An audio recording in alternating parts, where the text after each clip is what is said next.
Bonjour les amis. Aujourd'hui, nous allons parler des édulcorants et leurs dangers.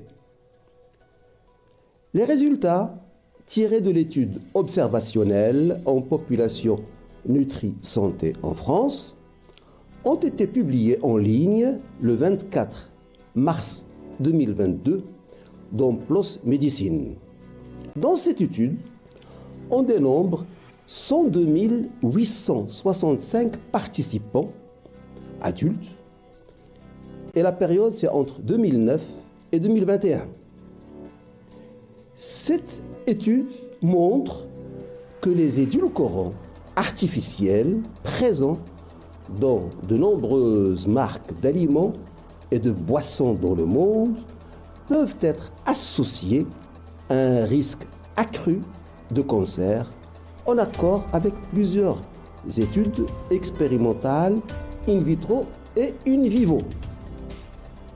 Les personnes qui ont une consommation importante d'édulcorants artificiels, en particulier l'aspartame, présentent un risque de cancer global de 13% plus élevé sur une période de 8 ans que celles qui ne consommaient pas ces édulcorants.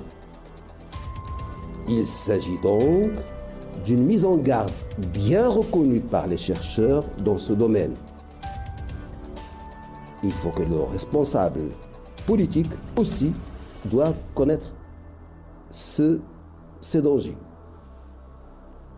Revenons aux résultats de cette étude.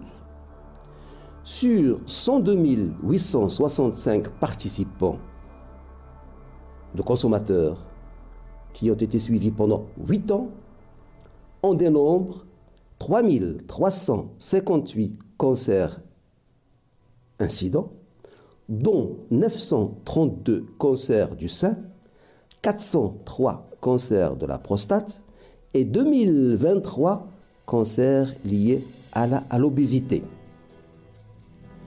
Ces cancers ont été diagnostiqués chez les participants âgés en moyenne de 60 ans. D'autres études ont montré d'autres effets néfastes des édulcorants sur la santé en dehors des différents cancers que je viens de citer. D'autres études montrent le lien entre la consommation des édulcorants, aspartame et autres, et la prise de poids, le risque d'obésité, du diabète, de l'hypertension artérielle et les maladies cardiaques. On signale aussi des effets négatifs sur le métabolisme et la flore intestinale. Le docteur Zachary Shansky, à Winnipeg, au Canada, a examiné 37 études où il a suivi 400 000 personnes pendant 10 ans. Et oui, c'est énorme. 400 000 personnes pendant 10 ans.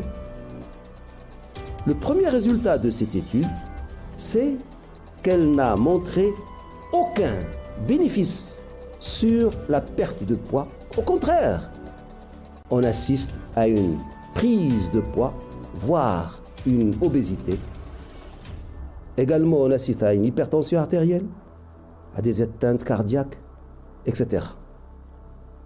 Ces deux grandes études doivent nous pousser à rester prudents devant les édulcorants, puisque les effets à long terme sur la santé ne sont pas complètement connus. Par exemple, des études des édulcorants sur la grossesse sont en cours. En conclusion, soyons prudents devant toute consommation d'édulcorants et a fortiori une consommation à long terme. Voilà ce que je voulais vous dire ce soir. Si vous avez aimé la vidéo, vous pouvez liker, comme vous pouvez vous abonner et cliquer sur la clochette pour ne rater aucune autre vidéo. Flash Actu Santé vous remercie de votre attention et je vous dis à demain Au revoir.